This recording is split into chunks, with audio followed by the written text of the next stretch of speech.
Rogelio Real é un mariñeiro da illa de Arousa que denuncia que está a sufrir unha discriminación por parte da confraría da illa.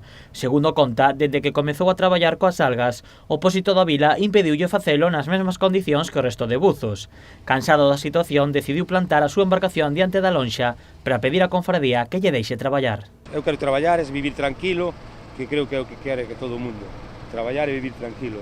Eu nin vivo, nin vivo. Ni me deixan traballar, ni me deixan nada, isto é un sin vivir. Isto é un sin vivir, macho. A súa protesta vai máis alá e declárase en folga de fame ata que a confraría deixe de vetalo. Hasta que o corpo aguante.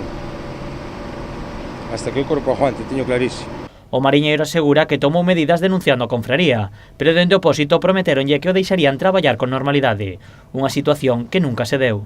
Chegamos a un acordo para a denuncia e vas traballar nas mesmas condicións que eles, todo igual que eles, pero tens que retirar a denuncia. Eu fime das palabras deles, retirín a denuncia, salín dali, e desde esa para cá isto foi peor, hasta chegar a este punto de deixarme de traballar. Para poder traballar, o home tivo que buscarse o seu propio comprador, pero aínda así os problemas non remataron. Segundo di, a confraría enganouno co tope de algas. Un día que ninguna zona hai un pouco e tal, e collín 300 e pico, algo así, creo que foron, e aquí non nos querían pagar.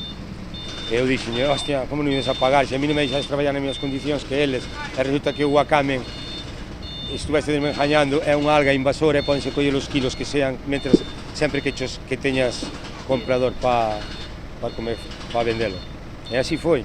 Dende a confraría desmentiron as acusacións vertidas polo mariñeiro. Aseguran que eles non lle impiden vender na lonxa.